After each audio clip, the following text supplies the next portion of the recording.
الصلاة والسلام عليك يا سيدي يا رسول الله الصلاة والسلام عليك يا رحمة للعالمين۔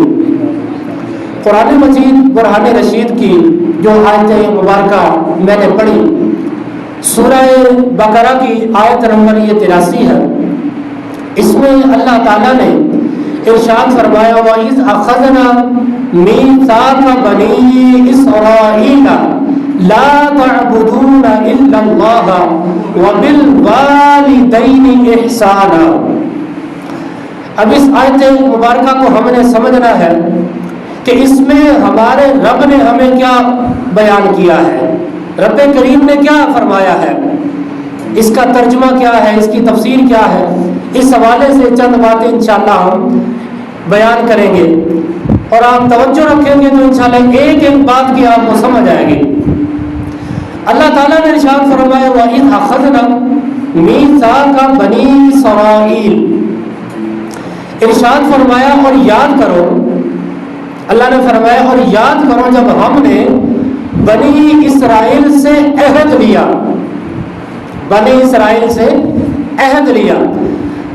اب آپ اس آیت مبارکہ کے اس حصے پر غور کریں، وَإِذْ أَخَذْنَا مِيثَاقَ، میثاق کا لفظ ہے، میثاق کا معنی کیا ہوتا ہے؟ تفسیر نعیمی میں مفتی احمد یار خان نعیمی رحمت اللہ تعالی علیہ میثاق کے تحت فرماتے ہیں کہ مضبوط اور پختہ وعدہ، بات کی سمجھ آئی، مضبوط اور پختہ وعدہ جو ہے اس کو میثاق کہتے ہیں۔ تو جو رب نے فرمایا وَإِذْ أَخَذْنَا مِيثَاقَ بنی اسرائیل، تو اس کا پھر ترجمہ یہ بنے گا، اگر میثاق کا معنی ہم مضبوط اور پختہ وعدہ کریں تو اس کا معنی یہ بنے گا، ترجمہ یہ بنے گا، رب نے فرمایا کہ ہم نے بنی اسرائیل سے پختہ پکا وعدہ لیا۔ کیا وعدہ لیا؟ لا تعبدون الا اللہ وبالوالدین احسانا، کہ اللہ تعالیٰ کے سوا کسی کی عبادت نہیں کرنی، اور دوسرا وبالوالدین احسانا، والدین کے ساتھ بھلائی کرنی ہے، احسان کرنا ہے، اچھا سلوک کرنا ہے۔ اب دو چیزوں کا حکم اس آیت مبارکہ میں موجود ہے۔ یہ جو آیت مبارکہ کا حصہ لا تعبدون الا اللہ وبالوالدین احسانا، دو چیزیں اس میں بیان کی گئی ہیں، دو چیزوں کا حکم۔ پہلا کیا ہے؟ لا تعبدون الا اللہ۔ اب پہلے اس کو آپ سمجھ لیں، لا تعبدون الا اللہ یہ کیا ہے؟ لا تعبدون الا اللہ، اس کا معنی یہ ہے، اس کا ترجمہ یہ ہے کہ عبادت صرف رب کی جائے، عبادت صرف رب کی جائے، اللہ کی جائے، اللہ کے علاوہ کسی کی عبادت جائز نہیں ہے۔ یہ متفق کا مسئلہ ہے۔ پوری کائنات میں کوئی بھی ایسی ہستی نہیں ہے جس کی عبادت کی جائے رب کی ذات کے سوا۔ پوری کائنات میں رب کی ذات واحد وہ ذات ہے کہ جس کی عبادت کی جاتی ہے اور اسی کی عبادت کا حکم ہے۔ پوری کائنات میں رب کے سوا کسی کی عبادت جائز نہیں ہے، اس لیے فرمایا لا تعبدون الا اللہ، کہ اللہ کے سوا کسی کی عبادت نہ کرو، صرف اللہ کی عبادت کرو۔ اب اس میں بہت زیادہ چیزیں اگر ہم غور کریں، اپنے معاشرے میں غور کریں، بہت ساری ایسی خرافات شامل ہو چکی ہیں کہ جو ہمیں شرک کی حد تک پہنچا دیتی ہیں، بندے کو مشرک بنا دیتی ہیں۔ بندہ جب شرک میں مبتلا ہو جاتا ہے تو ظاہر شرک کرنے والا مشرک ہوتا ہے، تو جیسے ہی بندہ شرک کرے گا تو اس کے اوپر ظاہر ہے مشرک کا حکم لگے گا۔ اب شرک کیا ہے اس کو بھی ہم سمجھیں گے، توجہ رکھیں گے تو پھر انشاءاللہ آپ کو ایک ایک چیز کی سمجھ آئے گی۔ شرک کیا ہے؟ جو اللہ تعالیٰ نے فرمایا لا تعبدون الا اللہ، کہ اللہ کے علاوہ کسی کی عبادت نہیں کرنی، تو یہ مسئلہ تو واضح ہو گیا قرآن پاک سے۔ کیونکہ سب سے بڑی جو دلیل ہے ہمارے پاس، سب سے جو اہم دلیل ہے وہ رب کا قرآن ہے، یہ اللہ پاک کا کلام ہے۔ قرآن پاک سے بڑی اور کوئی دلیل نہیں ہے، سب سے بڑی دلیل رب کا قرآن ہے۔ اگر ہم کسی کو کوئی بات بتائیں، کسی کو کوئی مسئلہ بتائیں، تو وہ پوچھے کہاں لکھا ہے، اس کا حوالہ کیا ہے، ریفرنس دے، حوالہ دے۔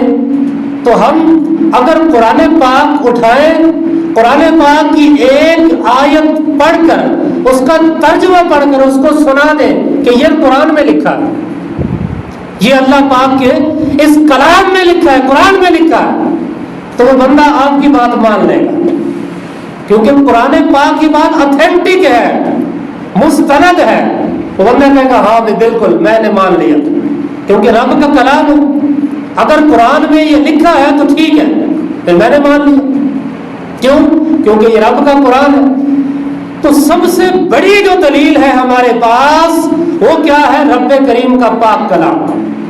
تو رب کریم کے پاک کلام میں یہ بیان کیا گیا ہے لا تعبدون الا اللہ، کہ اللہ کے سوا کسی کی عبادت جائز نہیں ہے، صرف اللہ کی عبادت کی جائے گی۔ اب اگر کوئی بندہ شرک کرے تو بندہ مشرک ہو جاتا ہے۔ اس کی عام مثال مکہ مکرمہ کے جو مشرکین تھے وہ کیا کرتے تھے؟ وہ معاذ اللہ کچھ ایسے لوگ تھے جو چاند سورج کے پجاری تھے، اس کی پوجا کرتے تھے۔ اور بعض لوگ مجوسی ہیں، انڈیا میں تو بہت زیادہ ہے، ہندوستان میں مجوسی کہتے ہیں آتش پرست کو، جو آگ کی پوجا کرتے ہیں۔ ہم تو مسجد میں آ جاتے ہیں عبادت کرنے کے لیے، وہ کیا کرتے ہیں؟ آگ جلا دیتے ہیں، آگ روشن کر دیتے ہیں۔ تو آگ کو سامنے رکھ کے، آگ کو سامنے ملحوظ خاطر رکھتے ہوئے اپنی عبادت کر لیتے ہیں، حالانکہ یہ شرک ہے، اللہ کے علاوہ کسی کی عبادت جائز نہیں ہے۔ تو مجوسی ہو اور وہ آتش پرستی کا مظاہرہ کرے، آگ کی پوجا کرے، ظاہر ہے وہ سیدھا شرک ہے۔ ہمارے نزدیک وہ مسلمان نہیں ہے، ہم اس کو کہیں گے یہ شرک ہے، یہ بندہ مشرک ہے۔ اسی طرح اگر کوئی بندہ اللہ کے علاوہ کسی اور کے متعلق یہ عقیدہ رکھے کہ اس کی بھی عبادت جائز ہے، کسی نبی کے بارے، کسی پیر کے بارے، ولی کے بارے، کسی کے بھی بارے اگر کوئی یہ عقیدہ رکھے کہ اس کی عبادت جائز ہے، ہم اس کی عبادت کرتے ہیں، تو ہمارے نزدیک وہ بندہ بھی سیدھا مشرک ہو جائے گا۔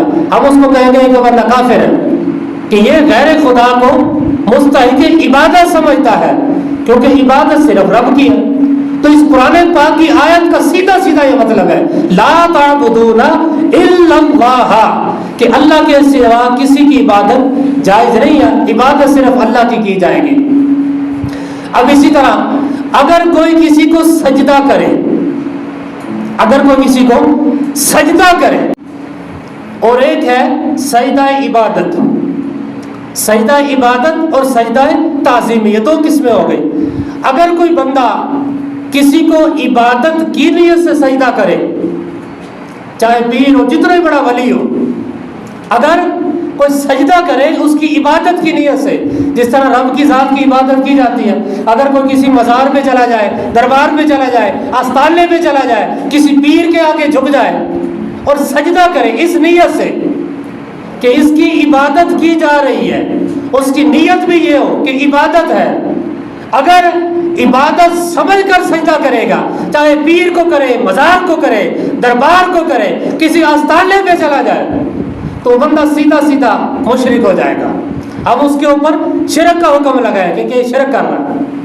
کیا حکم لگائیں گے؟ شرک کا، کہ یہ بندہ شرک کر رہا ہے، کیونکہ اللہ کی ذات کے علاوہ کسی کو سجدہ جائز نہیں ہے۔ حدیث پاک ہے نبی علیہ الصلوۃ والسلام نے ارشاد فرمایا کہ اگر رب کی ذات کے علاوہ کسی کو سجدہ جائز ہوتا تو حکم دیا جاتا عورت کو کہ وہ اپنے شوہر کو سجدہ کرے۔ شوہر کی خدمت جو بجا لاتی عورتیں وہ تو ایک الگ ہے، کیونکہ شریعت میں اس کا بہت زیادہ مقام ہے، شوہر کا، اس کی بہت زیادہ اہمیت بیان کی گئی۔ عورت کے لیے جنت حاصل کرنے کے ذریعہ ہے، شوہر کی خدمت کرے گی تو جنت حاصل کرے گی۔ جس طرح ہے نا کہ بندہ والدین کی خدمت کرے جنت حاصل کرے، اس طرح عورت کے لیے بھی یہ ہے کہ شوہر کی خدمت کرے جنت حاصل کرے، جنت اس کو عطا کی جائے گی۔ تو نبی علیہ الصلوۃ والسلام نے ارشاد فرمایا کہ اگر غیر خدا کو سجدہ جائز ہوتا رب کی ذات کے علاوہ، تو حکم دیا جاتا عورت کو وہ اپنے خاوند کو سجدہ کرے۔ تو پتہ چلا کہ رب کی ذات کے علاوہ کسی کو سجدہ جائز نہیں ہے۔ یہ میں بات کر رہا ہوں سجدہ عبادت کی۔ دو قسمیں میں نے بیان کی نا، ایک سجدہ عبادت، دوسری سجدہ تعظیمی۔ تو جو سجدہ عبادت ہے وہ پوری کائنات کے اندر سوائے رب کی ذات کو کسی کے لیے بھی جائز نہیں ہے۔ سجدہ صرف رب کی ذات کو۔ مسجد میں آتے ہیں نماز پڑھنے کے لیے، عبادت کرتے ہیں کس نیت سے؟ رب کریم کی عبادت کی نیت سے۔ دیکھیں نا ہم کس طرح نیت کرتے ہیں نماز میں، منہ میرا طرف خانہ کعبہ شریف کی، اور یہ نماز میں لازم ہے، ضروری ہے کہ اگر آپ قبلہ شریف کے علاوہ کسی اور طرف رخ کر کے نماز پڑھیں گے آپ کی نماز نہیں ہوگی۔ اس طرف قبلہ آپ دوسری طرف رخ کر لیں، اس طرف رخ کر کے نماز پڑھیں آپ کی نماز نہیں ہوگی، کیونکہ لازم ہے نماز میں کعبہ کی طرف رخ کرنا۔ ہم قبلہ شریف کی طرف رخ تو کرتے ہیں لیکن ہم کعبہ کی عبادت نہیں کرتے، ہم مدینہ شریف کی عبادت نہیں۔ دوسرا جو اس کا پہلو ہے، دوسری قسم، وہ ہے سجدہ تعظیمی۔ سجدہ عبادت بیان کیا، دوسرا کیا ہے؟ سجدہ تعظیمی۔ تو سجدہ تعظیمی کیا ہے؟ اس کی تعظیم کی نیت سے اگر کوئی سجدہ کر رہا ہے، تعظیم کی نیت سے اگر کوئی سجدہ کرے تو یہ شرک تو نہیں ہے، لیکن یہ بھی جائز نہیں ہے۔ اس شریعت مصطفیٰ میں سجدہ جائز ہی نہیں ہے رب کی ذات کے علاوہ کسی کو بھی۔ نہ سجدہ عبادت جائز ہے، نہ سجدہ تعظیمی جائز ہے۔ فرق یہ ہے کہ سجدہ عبادت شرک ہے اور سجدہ تعظیمی حرام ہے، کسی کے لیے بھی سجدہ جائز نہیں ہے۔ ہاں وہ ایک الگ پہلو ہے، بندہ احتراماً کسی کو جھک کر ملتا ہے، تھوڑا سا اس کا سر جھک جاتا ہے، وہ شرک نہیں ہے، وہ ایک الگ پہلو ہے۔ وہ ایک تعظیم کے طور پر، جس طرح ایک بیٹا اپنے والد کے آگے اس طرح تھوڑا جھک کے سلام لے، یا اس کے ہاتھوں کو بوسہ دے، یا اپنی ماں کو سلام کرے، تھوڑا جھک جائے اس کے ہاتھوں کو بوسہ دے، تو یہ تو باعث ثواب ہے، تو یہ شرک نہیں۔ اسی طرح کوئی شاگرد اپنے استاذ کے ہاتھوں کو بوسہ دے لے اس کی عزت ریسپیکٹ کے طور پر، تو جائز ہے۔ تو اس کو ہم سجدہ نہیں سمجھتے، یہ سجدہ نہیں ہے۔ سجدہ وہی ہے کہ جو عام روٹین میں ایک عام معروف طریقے کے مطابق جو سجدہ کیا جاتا ہے، سجدہ وہی ہے۔ اس طرح تھوڑا سا بندہ جھک جاتا ہے تعظیم کے طور پر کسی کے لیے، کسی معظم دینی کے لیے، عالم دین کے لیے، ماں کے لیے، باپ کے لیے، استاذ کے لیے، یا کوئی بعمل کامل پیر ہے، بعمل قسم کا پیر ہے، شریعت کا پابند ہے، اس کی تعظیم کے طور پر بندہ ہاتھ چوم لیتا ہے، ہاتھوں کو بوسہ دیتا ہے، یا پھر تھوڑا سا جھک جاتا ہے، تو یہ شرک نہیں ہے۔ الشرک وہی ہے جو بیان کر دیا گیا سجدے کی صورت میں۔ تو سجدہ نہیں کرنا چاہیے، مزار کو بھی نہیں کرنا چاہیے، پیر کو بھی نہیں کرنا چاہیے، کسی آستانے پر بھی نہیں کرنا چاہیے۔ سجدہ جائز نہیں ہے، سجدہ صرف خدا کی ذات کے لیے۔ تو یہ ہے لا تعبدون الا اللہ، جو اللہ نے فرمایا نا لا تعبدون الا اللہ، کہ اللہ کے علاوہ کسی کی عبادت جائز نہیں ہے۔